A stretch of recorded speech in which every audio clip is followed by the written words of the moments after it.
Hey folks, my name is Dr. Amy Pearlman. I'm a board certified urologist with expertise in sexual health, hormone health, and genitourinary health. And I have Dr. Water here with me today. Dr. Water is a sex therapist, and we're going to dive into some really fascinating topics today. Dr. Water, if you want to give yourself a brief introduction to the people watching. Yeah, sure. Thank you very much. As you heard, I am a certified sex therapist and a clinical psychologist.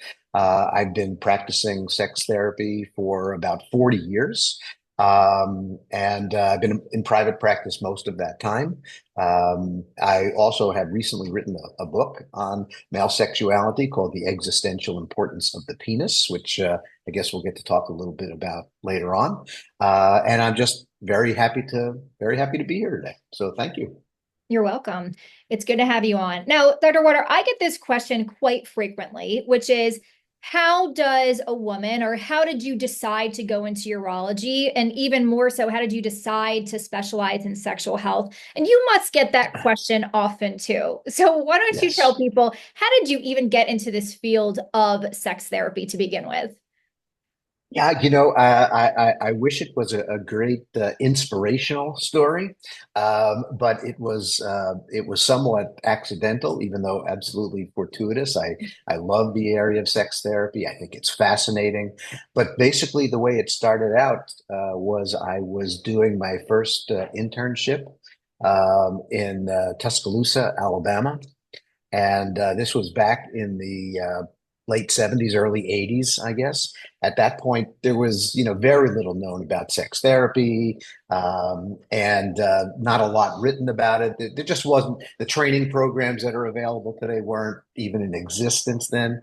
And being from the Northeast, working down in the deep South, the place where I was working, they would get people coming in with sexual problems, and no one really knew what to do with them. And so the director of the agency said, "Well, let's give him to the Yankee. He's probably heard everything." so, so that is really how it started, and I did just find it fascinating. And so I pursued further training, postdoctoral training in sex therapy, and it went from there. So you mentioned that your career has spanned 40 years, and so often Yes. we hear that people don't want to talk about sex, and especially men. Men don't want to talk about their erectile dysfunction. They don't want to talk about their penis size. They don't want to talk about their health. But you have 40 years worth of experience. Is that true or false? Do men want to talk about it? So it's a great question, and you're absolutely right. The prevailing narrative has always been, that men don't want to talk about this, men don't want to deal with this. What I have found is that it is true, that men don't really talk to other men about this. They are unlikely to reach out to their friends and whatnot. But what I've noticed over the years, and it's changed a bit these days, but over the years, it has been typically difficult to get men into psychotherapy, period. All of my colleagues, years ago would say the same thing. They had very few men in their practice, or at least men that sort of voluntarily went in. What I found though is that when their penises are not working, men come in for treatment. They come into therapy. And so they might deal with it, for a longer time than maybe they should before seeking therapy. But sex therapy has been different than general psychotherapy in terms of men coming in. One of the things that's really changed, and I remember, I guess it was 1998 when Sildenafil, Viagra, first came out. And I remember talking to a good friend of mine who's a urologist, and we used to do a lot of speaking engagements together. And he said to me once, he said, if they ever come out with a pill to cure this, we are out of business. And so here it is, 1998, and it's out, and the lines at urologists' offices were just crazy with men coming in. They wanted the help. They were showing up readily, and of course the exact opposite of what we feared would happen happened. Everybody just got busier. Urology got busier, sex therapy got busier. because I believe once men got into the system, even though they started with urology, they started thinking, a pill would be great. For those men that either were not satisfied with that or it just didn't work well for them or whatever the issue may have been, once they started, they followed through. So I still think that maybe it's more likely that that women gravitate towards psychotherapy generally. I'm not sure that that's so, but I wouldn't be surprised.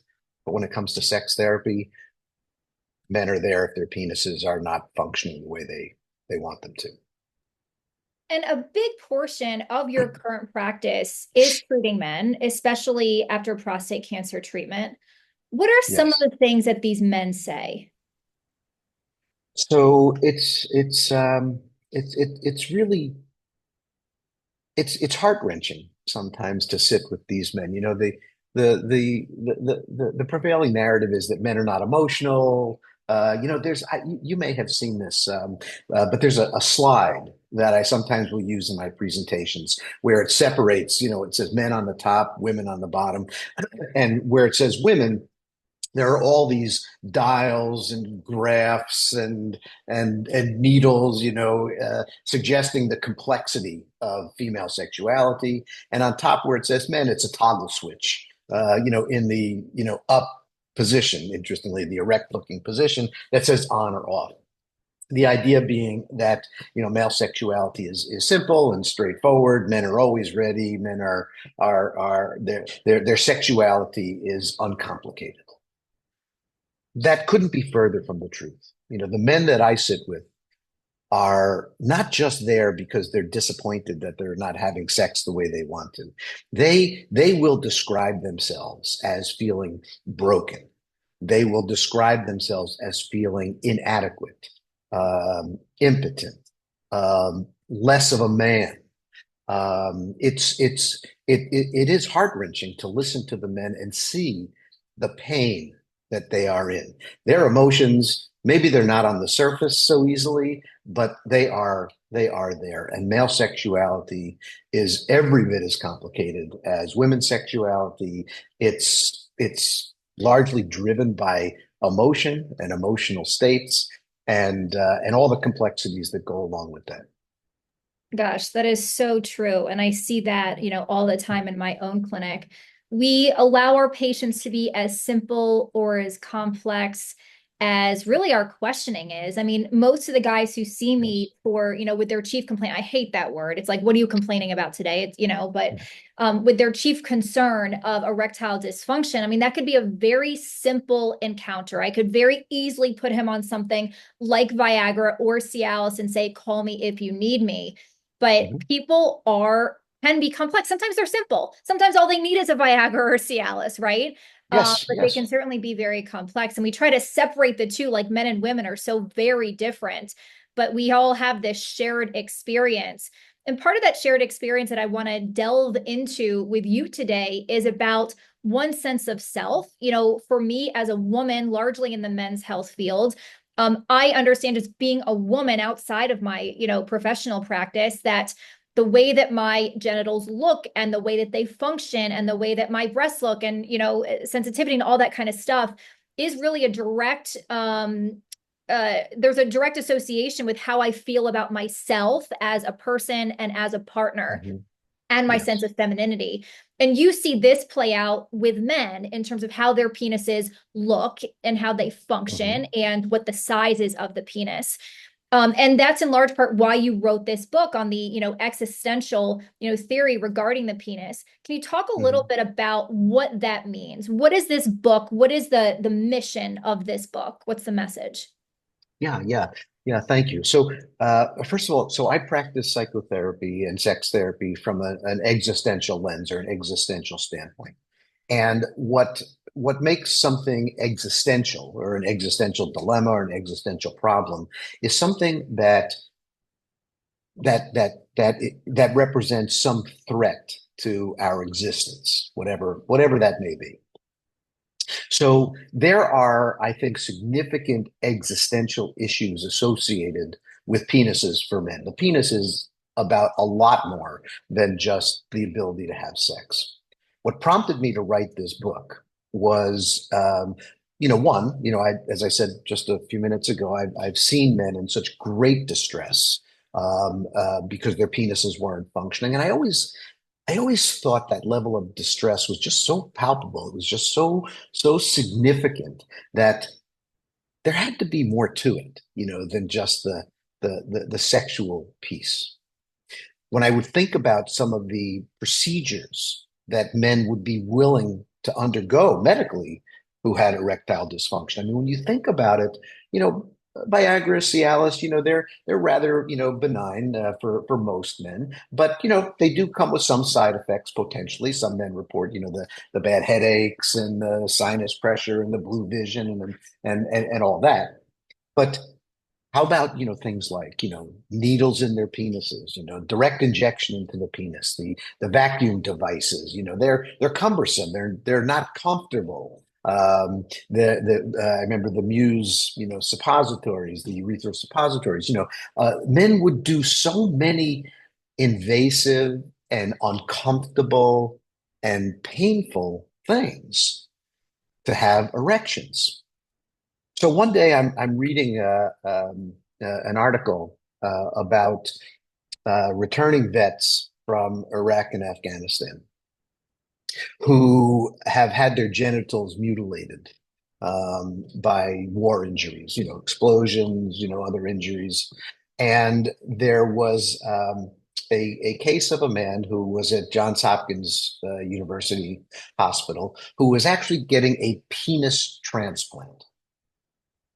And his story to me was fascinating because just the surgical ability to, that would someday be possible and maybe available, to men like other organ transplants was just fascinating. But this particular man, what he was talking about was when he came back with his injuries, he said he was so devastated by the loss of his penis that he was suicidal. He said, I would have rather lost my arms, my legs, my eyesight. I would have rather lost my life than my penis. And as I read further on in the article, what I also learned was he did lose both of his legs in the same explosion. And what he said was dealing with the loss of my legs, having to wear, prosthetic devices for legs. He said that was easy. I dealt with that without problem. But my penis, I was suicidal. So what I started to realize was even more deeply than before that men's penile problems are well beyond the ability to have sex. Because for this particular man, he didn't say, I feel bad because I can't have sex. As a matter of fact, being able to have sex was not even on his big list of priorities. The loss of his penis, he said he felt like he was dead. He felt like he was lifeless, like he had no vitality left in him or his life. From an existential standpoint, the ultimate threat to our existence is death and mortality. And a lot of the men that I speak to, I believe, the penis and the functioning of that penis does represent a life force. It's in some ways a way of staving off death. Now, I know this may sound like, a far-fetched notion to some people when they think about it, but probably the most poignant example of this that I can think of is, have you ever read the book Night by Elie Wiesel? No? So a lot of people may have read it in high school. I know I read it in high school, and it just went over my head. But I reread it, not that long ago. And Elie Wiesel, for people who may not know, was a Holocaust survivor. He devoted his life towards to teaching about the Holocaust, making sure that people never forgot, the Holocaust, so that those atrocities would not be repeated. Anyway, in the book Night, he talks about being on the train to Auschwitz. It's crowded. People are packed into these cattle cars, and everybody knows where they're going. And they all know what awaits them at the end of this train ride. And yet, he said many people on the train were having sex. Now, there's no way, that you can convince me that it's because that was romantic, or that it was even, particularly sexually arousing in the way we think about sexual arousal. When confronted with mortality, people often turn to sex as a life force. And the psychological literature is a little skimpy on this, but literature itself is filled with references to the connection between sex as a way of confronting mortality. If you read Philip Roth, if you read Hemingway is a big one. Steinbeck, a lot of the great authors talk about their characters who have a confrontation with mortality, and their response to it is sexual. I also, and this is a little far afield, I suppose, from our focus, but just to throw in there, a lot of the people that I treat, a lot of the men that I treat, are not coming in so much for penises that don't work as much as penises that are problematic in other ways, like what we sometimes refer to as sex addiction cases, or people whose sexual behavior has become explosive.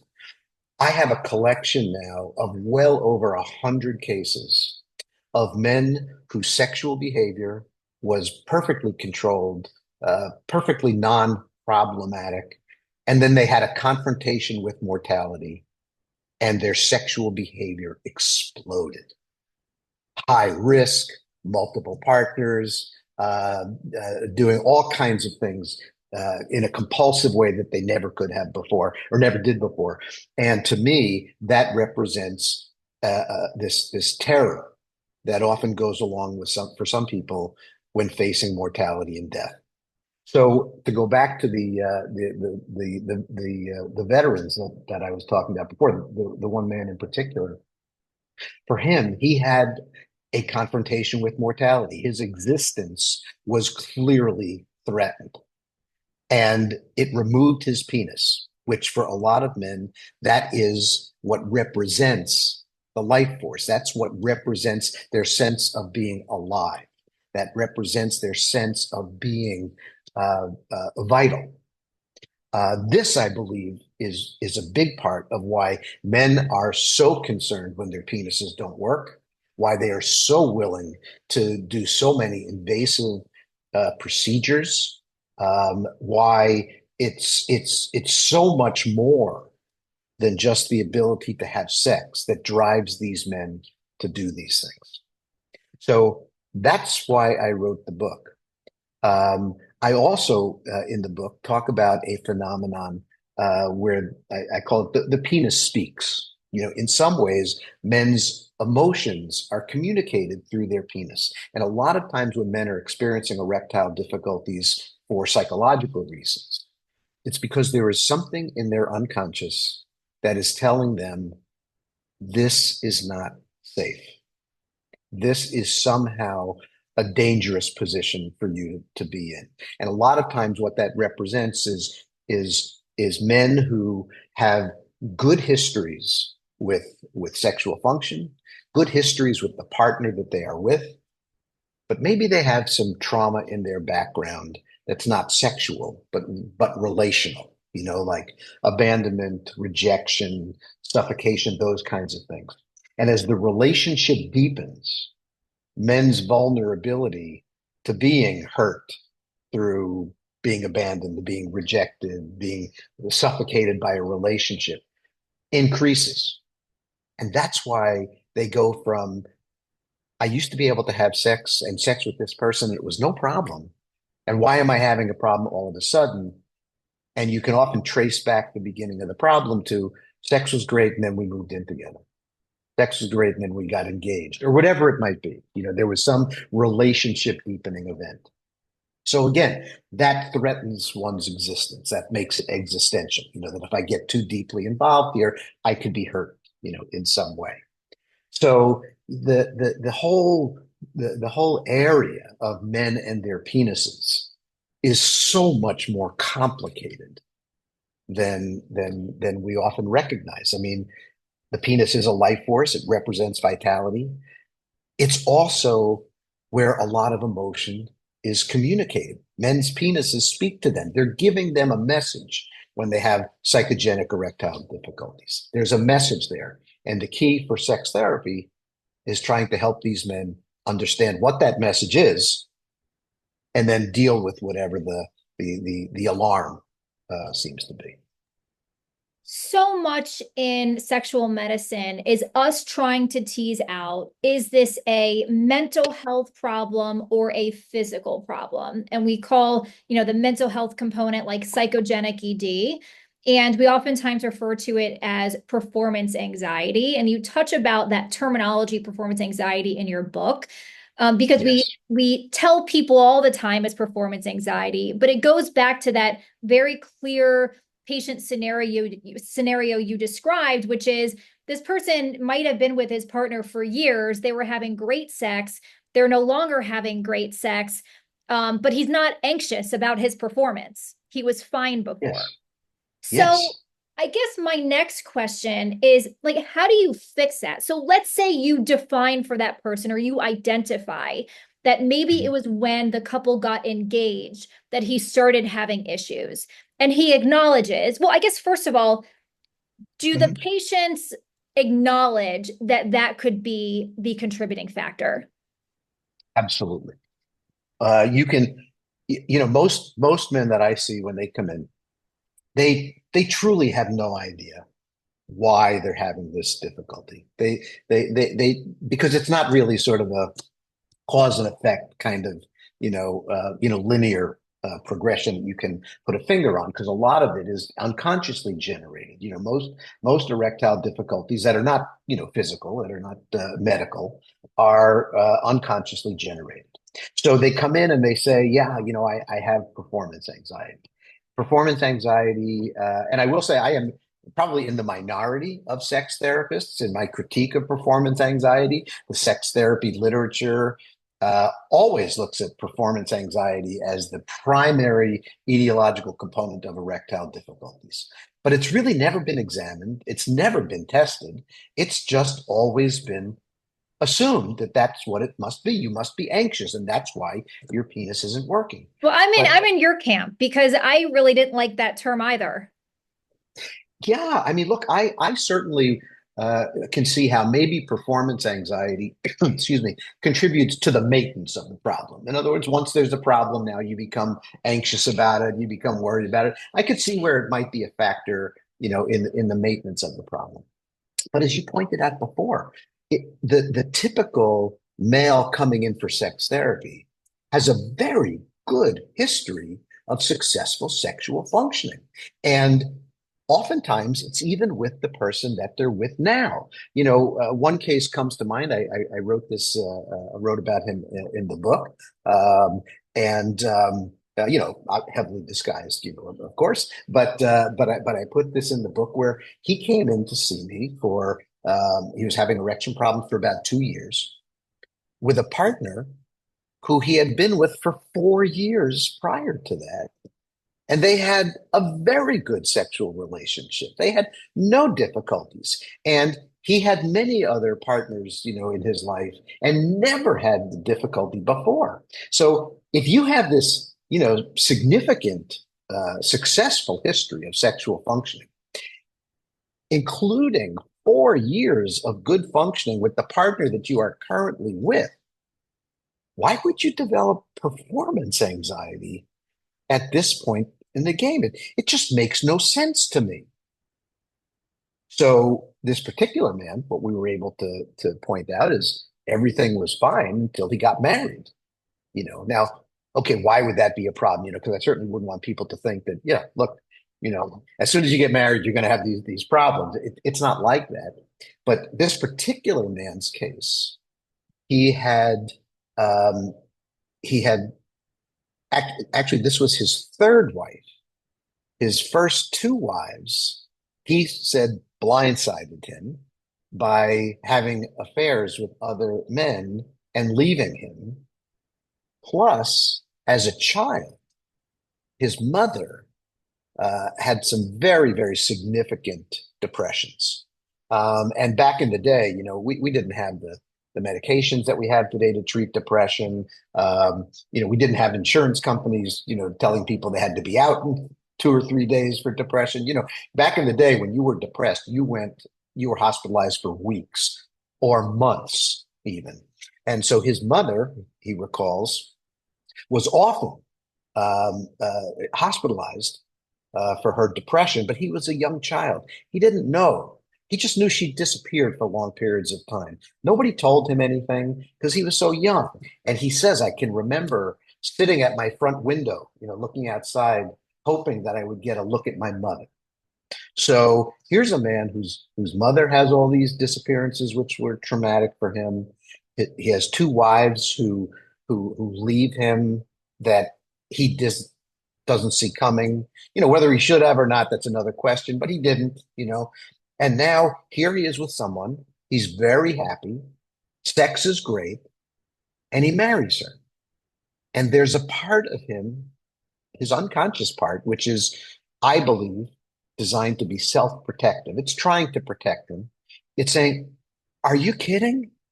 Don't you know what happens when you get too deeply involved? These women leave and then you're devastated. And so in a self-protective way, from the night of his marriage on for the next 2 years, he was unable to maintain erection for penetrative sex. And this is also one of the things you typically see is these men, they have no difficulty getting erections. They have no difficulty maintaining erections for a long time. But it's at the point of penetration or shortly thereafter that their erection fades. This is I think a very diagnostic indicator. And so for him, talking to him about this, it's like, yeah, he had this performance anxiety explanation because that's what everybody says.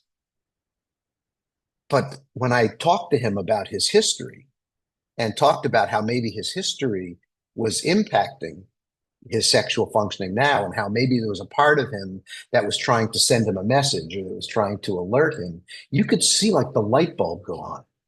And it's like, that makes so much sense to me. When a lot of times what I find in the early stages of therapy is helping men develop a narrative that makes sense to them. The performance anxiety, it makes sense because it seems logical, but it doesn't resonate. You get the right narrative and you like I said, it's like the light bulb goes on. You can see it in their eyes. They say, oh my gosh, that actually describes how I feel. So my So next question for you is once that light bulb goes on and they understand what might be contributing to their erection problems, then what happens next? So they realize it. So like, do right. their erections get better? How long does that take? What does that process look like? So also it's a good question. And as I was saying before, I'm kind of in the minority in dismissing the performance anxiety piece. I'm also a bit in the minority in terms of how I approach the therapy part of it, because traditionally what sex therapy does is it focuses now on, okay, how do we restore penile functioning? And so it's very common that people who go into sex therapy will then receive, a variety of behavioral suggestions or exercises or different things, and there's no doubt that there are some people who are very much helped by those approaches, but there are also many who are not. Either they don't get better or they experience a symptom substitution. So like, okay, my erections are good now, but I never really want to have sex. Or, my erections are good now, but all of a sudden I can't ejaculate during intercourse. There will be some symptom substitution because I believe that there's an underlying piece in a lot of these cases, as I was saying before. It can be some early trauma that if that is not addressed, then the situation really doesn't get better. So what I usually do is not focus so much on the penis. There's a concept that the psychiatrist Viktor Frankl talked about in 1946, where he was writing in 1946 about sexual difficulties. Hardly anybody was writing about them then, but he was, and he talked about the importance of a process that he called dereflection. What dereflection is about is there's a belief that there are some things where if you pursue them directly, they become more elusive. So probably the easiest example for people to understand is sleep. So if you try and make yourself go to sleep, like, oh my gosh, I have to get to sleep. I have a meeting tomorrow. I have this, I have to try. Sleep just becomes more and more elusive. The more you try and pursue it, the more elusive it becomes because there are certain things that are really byproducts of other states and can't be pursued directly. Well, we've always sort of said that sexual arousal is like that too. If you try to make yourself have an erection or if you try to make yourself lubricate vaginally, it's not going to happen, right? Yet so many of the sex therapy interventions are focused on let's see if we can get your penis to work, right? And so to me, it almost goes against kind of what we know. It's really kind of counterintuitive in some ways. So my approach is to focus a lot less on the penis and to focus more on what is that underlying trauma that your penis is trying to tell you to be careful of. And so I would then, if the narrative now resonates, I would be sort of talking about the trauma that goes along with having a mother who disappears, with having partners who betray you and who leave you and abandon you, because that's what you're being cautioned against. There's nothing wrong with your penis. Like I said, they usually get erect just fine and they maintain erections for a long time. It's at this point of deep connection that things start to unravel. So what I have found is that if you resolve the trauma underneath, then the penis functions fine, and so does everything else. There's a psychiatrist who has a very popular book these days. I don't know if you've ever heard of Bessel van der Kolk, but he's written a book called The Body Keeps the Score. Very popular. It doesn't talk about sex, but he talks about trauma, and he believes that repressed or unresolved trauma resides in the body. And one way or another, it's going to come out in some somatic way. So to me, I think it could certainly come out in a problem with genital functioning. He talks a lot about how for some people, it could be, gastro problems, it could be migraines, it could be cardiac, it could be dermatological, it could be a lot of different things, but it's not just going to disappear. It's going to come out in some way and often a somatic way. So that's why the therapy that I do really focuses more on what is driving this, what's creating this issue, and let's deal with that. And, you would think that people coming in for sex therapy would say, well, I came here to talk about my penis. I don't want to talk about, my mother or, whatever. But they don't. They don't because it makes such sense to them. And they actually feel better after talking about these experiences. How long does it take? It's a good question because it really depends upon the trauma itself. It depends upon how defended the person is against sort of re-examining or re-experiencing some of those very painful times.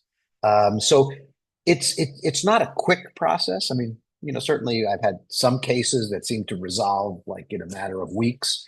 But therapy, it can take a long time. But it doesn't take a long time for the symptom to resolve rather. So I have a lot of people that I see in therapy who I see for years, but their penises start working again after a few months, but they're still working to, they just don't need their unconscious to warn them anymore because now it's conscious. They're aware of it. You can deal with what you're aware. Mhm. I love hearing about that concept and I appreciate you sharing it. I think, a message that we hear from a lot of patients or people is that they're kind of being told what their diagnosis is by whichever healthcare provider they're seeing. And I think the key Mhm. point that I took out of your message was to be able to sit down with someone to find a narrative that resonates. And I think that's really important, right? Because I think a lot of people leave the doctor's office and they're told, oh, they have performance anxiety, but that doesn't resonate with them. So they have to find what that narrative is. And I love that you mentioned that. I want to Yeah. dovetail a little bit into a related but slightly different Mhm. topic, which is different than performance or penile functioning, but just the size of the penis, why Yeah. size matters, what concerns meant about their size. A big part of my practice is actually on penile enhancement. So I see a lot of those guys and offer, safe Mhm. procedures that we now have. So when guys come in and they're concerned that, let's say their penis is functioning, but they're not happy with the size, whether it's length and or girth, Mhm. because what we're told as urologists, or what we are oftentimes recommended to do, is if someone comes in to see us and says, I am concerned about my small penis size, like at the top line of our recommendation is you should see a sex therapist. I Okay. have actually never sent a patient to see a sex therapist to discuss his penis size. But if they were to see you, like, what would you say to him? What are the options? And how is he going Mhm. to take that message? So, penis size is fascinating, for so many reasons. And and I sort of group those men into three different categories. And so part of what I do is try and determine which of those categories are these men in. So, the rarest, but the most extreme are the body dysmorphic disorder, cases. Men who really their view of their penis is just so distorted. It really kind of borders on psychotic like proportions, and so obviously somebody like that would not be a good candidate for penile enhancement surgeries because they're probably dealing with some psychotic process, some more significant underlying issue. Really quick follow-up question, because Uh, I'm glad that you brought that up, how it's a minority of your practice, because I tend to not very see much. those patients in my clinic, and just by simply me sitting down with someone and having a Mhm. conversation, I can tease apart whether someone has realistic expectations and I can help them, or if it's someone I cannot help. So, what Yeah, percentage of the yeah, guys who would see you for penile size concerns do you believe actually have body dysmorphia related to their penis? it's very rare. It, exceedingly rare, I would say. And it may be because, you know, again, because it represents usually such a disturbance. These are people who may be undergoing psychiatric treatment for schizophrenic disorders or some other disorders, and they're just not likely to get, to the urologist or to the sex therapist. They might, but I've seen it in 40 years less than half a dozen times, But I don't think so it's people very realize rare. that even within our fields, because everyone still says you need to assess for body dysmorphia and send them for counseling to see a sex therapist. But it's not as common as I think a lot of people in both your field and my field are actually saying it is. Yeah. So I'm glad that we Yeah, brought it up. it's not, I mean, in its truest sense, I think sometimes people use the word or the diagnosis body dysmorphic disorder too casually, when it really doesn't rise to that level. I mean, what I've read is anywhere from 60 to 80% of men are not satisfied with the size of their penis, right? And it's not because of body dysmorphic disorder.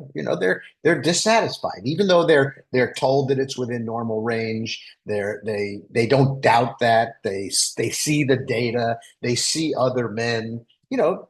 Yes, some men have bigger penises than others, but they all see that what a sort of normal range penis looks like. But yet so many men are dissatisfied with it.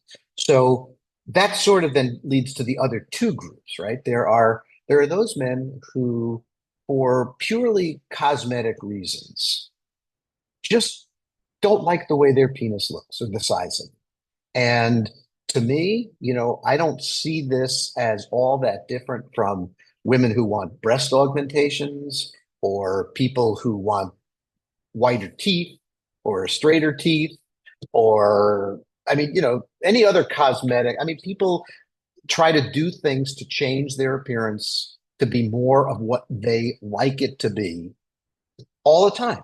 And, so we don't have such qualms about that.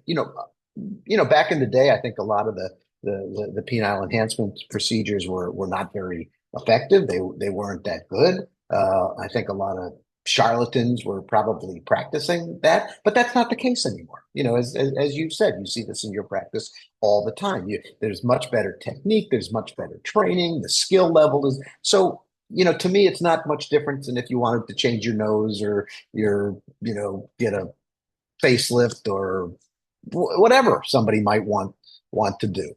And so there is a concern, I think, that because it's the penis, it represents something more pathological than it might be. I don't know a whole lot about this. You probably know much more about it than I do. But I mean, there are vaginal reconstructions too that people get, for cosmetic reasons. And, the argument against that I've heard is that, well, they're not necessary or people should be happy with their genitals the way they are. But nobody says that about noses, and nobody says that. I mean, you can make a case that, hey, we are who we are, and whatever you have, and you should be happy with it. But we only really get excited about the genital parts of it, which I think speaks to just our discomfort societally about sex.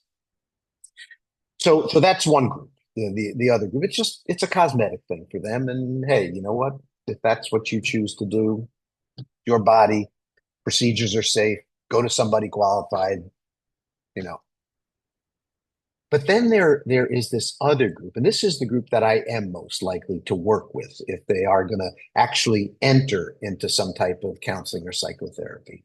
And these are the men who, as I was talking about before, have some underlying existential fears, whether they be mortality fears or something similar to that. Life force, there are some men who just don't feel very competent. They just don't feel powerful. And so they may want a larger penis, thinking that that will give them a greater sense of strength, of being alive, of vitality. And these are men who probably won't get that from the penile procedures, the enhancement procedures. They might, it's kind of like getting a new car. When you get a new car, you're very excited, for a while, and then after 6 months, it's a car.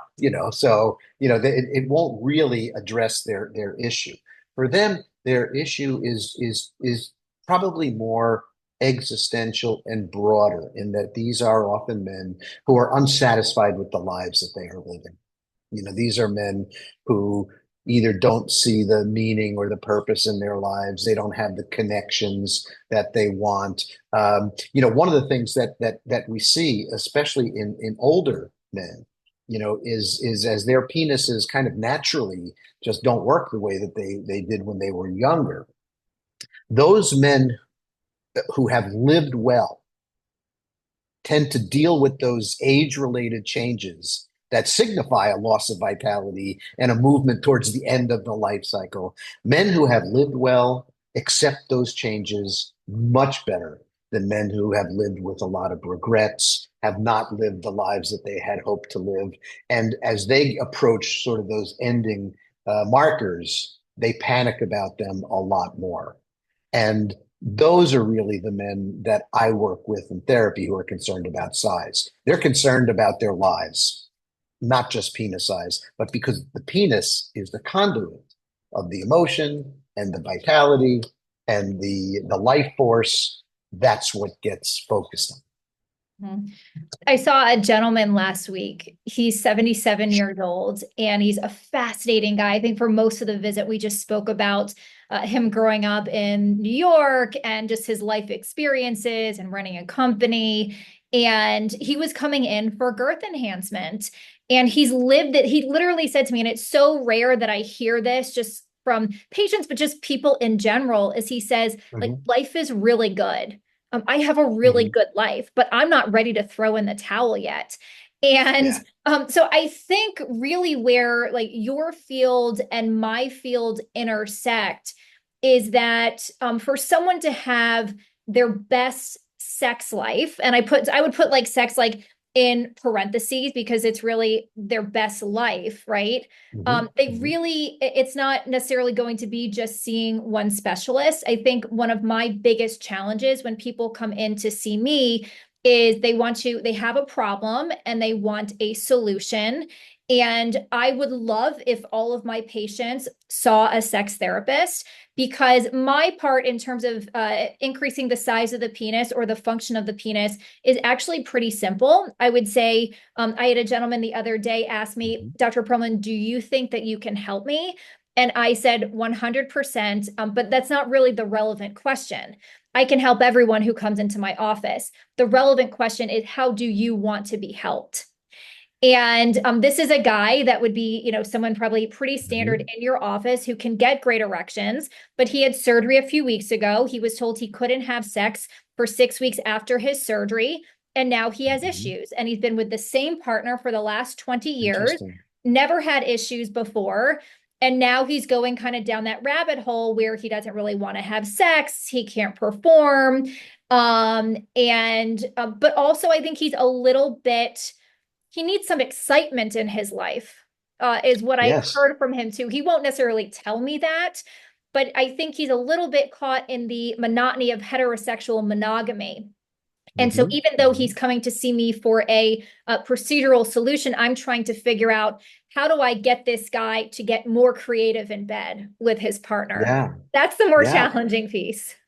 It is. It absolutely is because part of what happens is there's a concept known as the attack on your assumptive world, right? So we all have our assumptive worlds. They're based on our experiences. They're based on our reality, but they lead us to believe that this is how things will always be because it's how they've always been.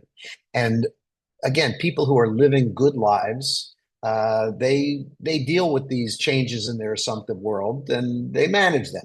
Others panic about them, and so I don't know about this particular man, but it is possible that yes, he's been living a great life and he loves his life, but he's terrified about dying. You know, and so here was the first indicator to him, that I'm 77. I have a lot more days behind me than I do in front of me. And so it very well could have been an example of what I was talking about before, an existential confrontation with mortality, where he thinks, I need to strengthen, my penis. Um, and we didn't really get to talk about this, but there are a lot of men that I see who are in distress about their penises, and it's not for psychological reasons. These are men who are either, prostate cancer, patients who have had radical prostatectomies or other procedures that have, significantly impaired their ability to get erections. It could be aging men, who, their bodies are just not responding yet. They don't seem to be running to the orthopedist because they can't run as fast, but they do run to the urologist because their erections are not as strong. There are some changes we accept and there are some changes we fight. And that's also part of why I think the penis has such an existential importance, because men who can't run as fast, okay, maybe they're disappointed they can't run as fast. Men who can't get erections, they feel really threatened, by this. It's significant, well beyond just the ability to have sex. So yeah, that man, it might have been a very interesting person for me to talk to. Who Yeah. knows? Yeah. Where can people find your book? So I I always had this, this vision that, someday I would write a book and I would tell people, go to your local bookstore and it'll be there on the shelf. There are no more local bookstores, it seems like. But Amazon, Barnes and Noble online, all the typical booksellers carry the book. Amazing. So yeah. And what's your final message? Let's say there's a man who, I don't know, he's in his early 60s and he's watching this video. What's your message to that guy? My message, one, is your penis speaks. So I hope you listen, for one. The other is not to panic if you do have erectile difficulties, because they usually do mean something, and there are ways to resolve the underlying issues. And probably my best message: live your best life. Live your best life. You get one shot. One shot. Obviously, don't be reckless, but there's a I recently read a book by this fellow named Bill Perkins, who wrote a book called Die with Zero. He's an economist, financial guy, and basically what he says is that a lot of people in the United States that have means wait much too long to spend them, to use them. People die with too much money. I mean, the lucky ones, right? I mean, obviously there are people out there who are really struggling. But assuming that you have some wealth, that you have some means, um, don't put everything off. Today is the day. Live well. And living well, I don't want to leave it with the message that it's all about money, because it's not. It's really, from a psychological perspective, about connection. Men need connection. This during the pandemic, women have done much better than men on almost every mental health measure that we have, in part because women maintained their connections. They maintained contacts with their friends. They were more likely to do socially distanced walking, do the Zoom, cocktail hours, that kind of stuff. Men, when they stopped going into the office, became more and more isolated. And men need those connections. So for the men out there, especially in your 60s, as you may be thinking about retiring, leaving the workforce, make sure that you stay socially connected, and your penis will thank you for it. I love that. So live well and stay connected. Dr. Water, thank you so much for your time today. My pleasure. Thank you.